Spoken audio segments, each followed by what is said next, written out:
My question would be, what do you perceive, like how does culture and literature and art affect the reconciliation process?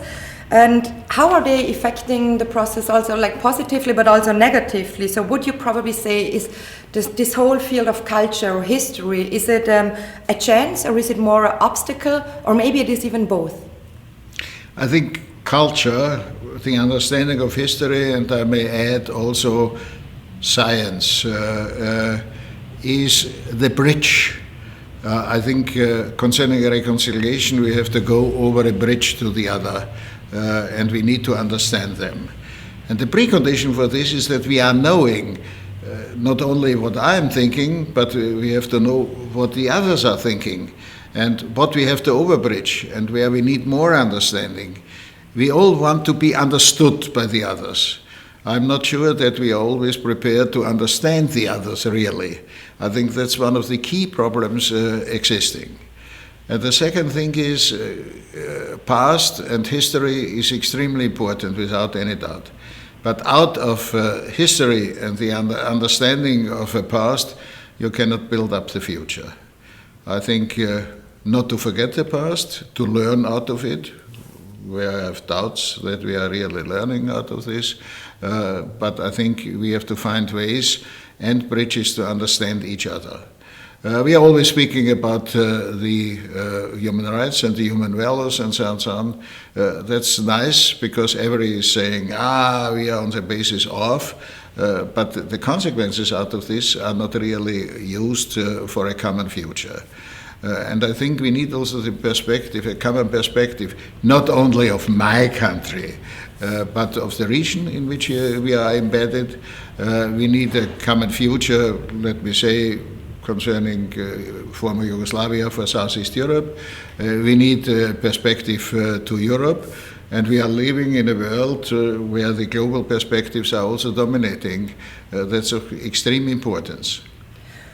Since you mentioned also history, and we know that especially this how to interpret history when it comes especially also to victimhood, how would you assess this from a political point of view from the region? How is this history, but also this victimization used by politicians in order to foster what they are thinking, what they would want for their countries, and what do you think how this could be overcome? And maybe you could also name like one or two examples what happened, for example, the Prespa Agreement, when history kind of this big Prespa Agreement actually managed between North Macedonia and Greece in order to go a step forward. We needed politicians also from the region dealing with this issue. So the question would be about victimization, like is there only one victim, like who are the victims, is there multipolarity of victimization, and how is it used by politicians, how can it be overcome? I think history plays a very important role, but the perception is different.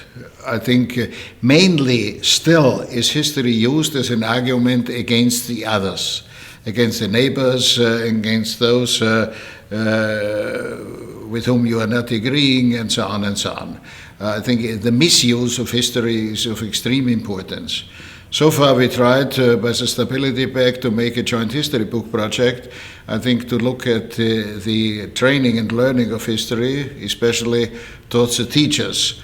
I think it was extremely successful. We built up books about the history and the different perception of history, but then the program was stopped because we didn't get any more money by the European Union. And I think this process is of extreme importance. But I think it's not only history books. I think this is only one part. I think we need to talk about and we need to handle the memory. It has partly happened in some directions quite good, like Srebrenica, for example, or some political activities you have already mentioned, ERHARD agreement, Prespa agreement, and so on and so on. But here we have to be serious. I think it was mainly driven from outside. I think this is the role of the European Union, this is the role of some think tanks, this is the role of some NGOs looking in this direction, but I think on the basis, it's a different region, it has not too much improved the mutual understanding. And the other thing is happening, by my knowledge and by the contacts I have still, the younger generation does not even know everything. I think here we have to look to the schools, what is here really done. We have to look to the medias, because also the medias are really missed for a better mutual understanding. Maybe they're making some movies out of it, about outstanding figures, about Skanderbeg or whatever. I think you can name a lot of this, but I think it's not extremely helpful in which way it is done. I think here we need more efforts.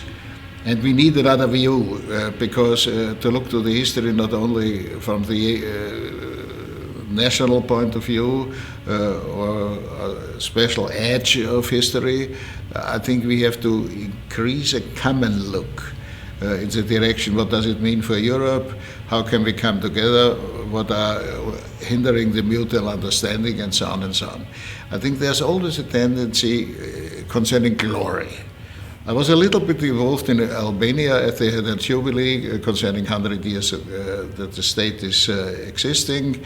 I think they were looking to Skanderbeg as a great hero. So the history of Skanderbeg is quite interesting, because he has been a Muslim, and then he became Christian, and so on and so on. And he was changing his views.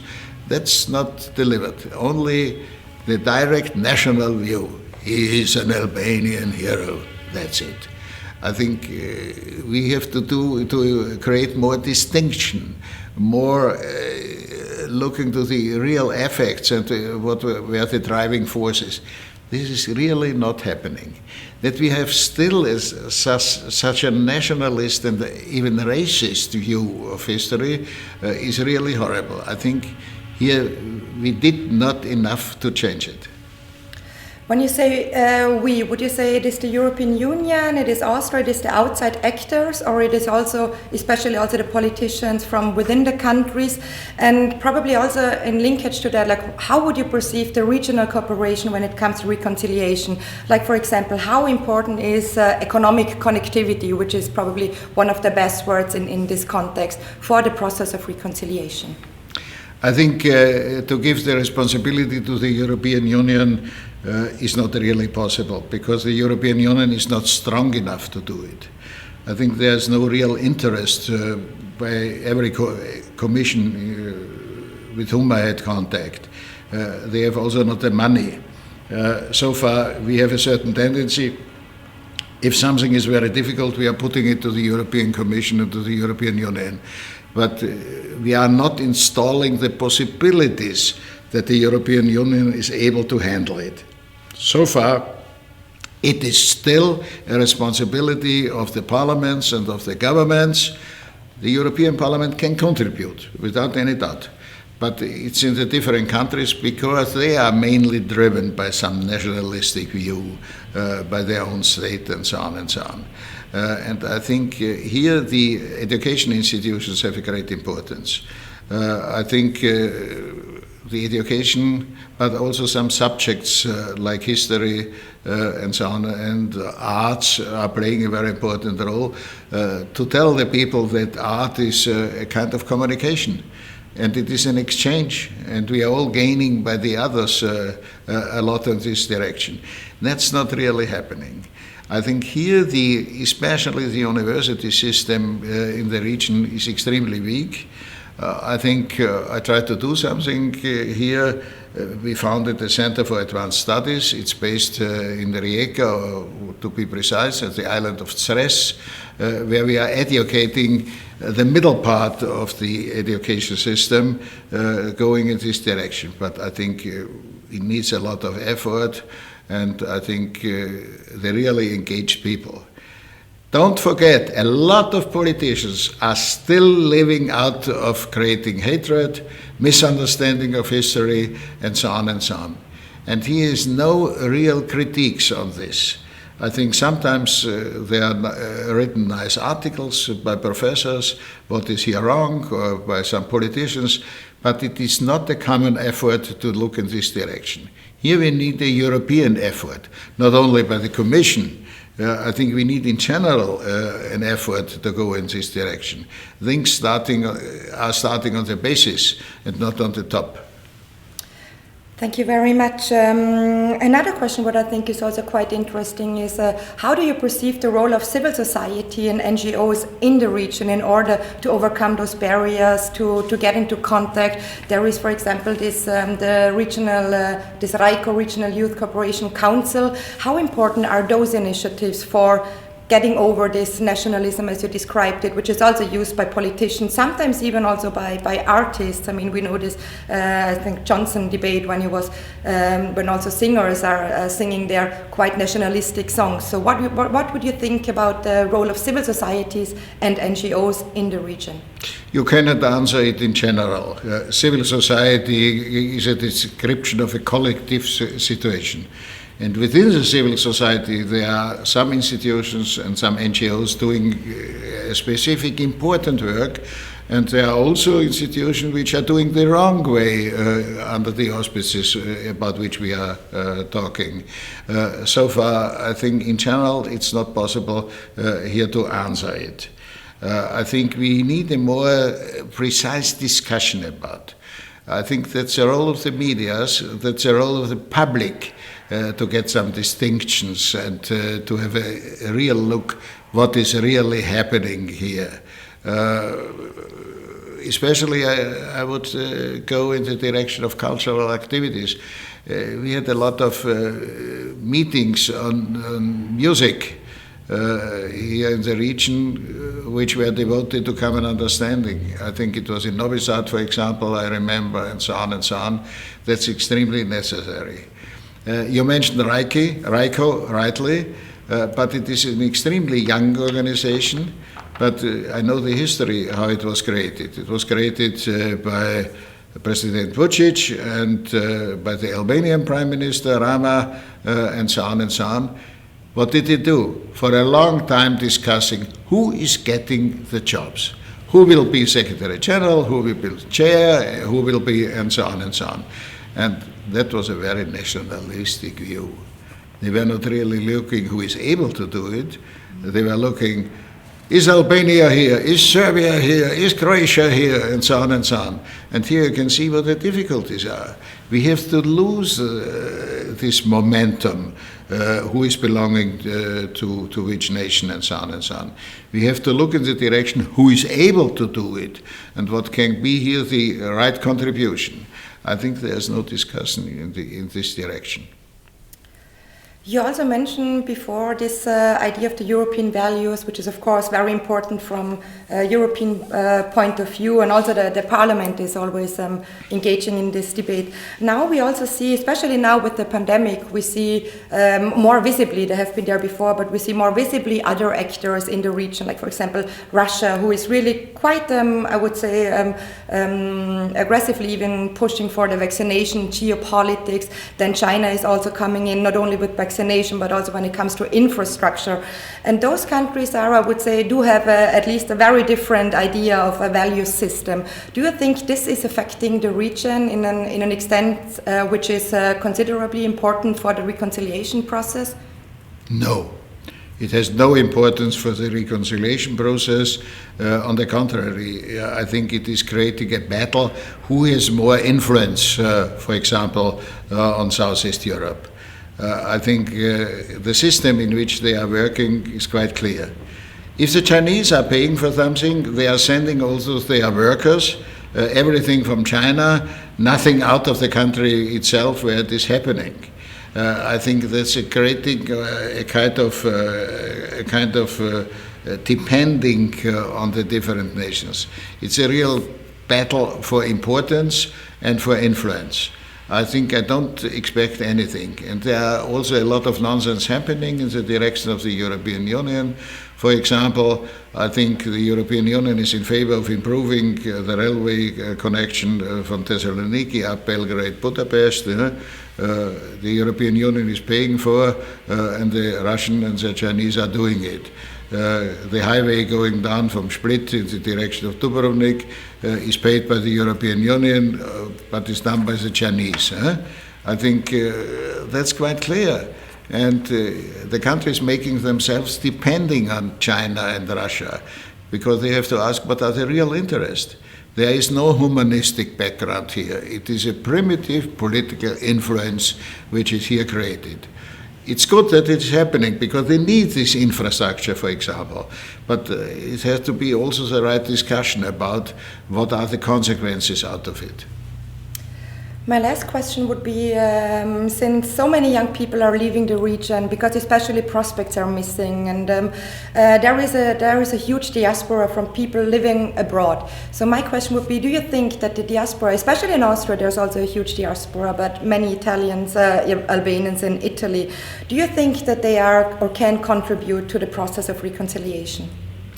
I think first of all, they are partly distributing concerning the economic situation in their original home countries, because they are mainly the Albanians are doing it, but all the other, they are sending back to your family money, which is helpful.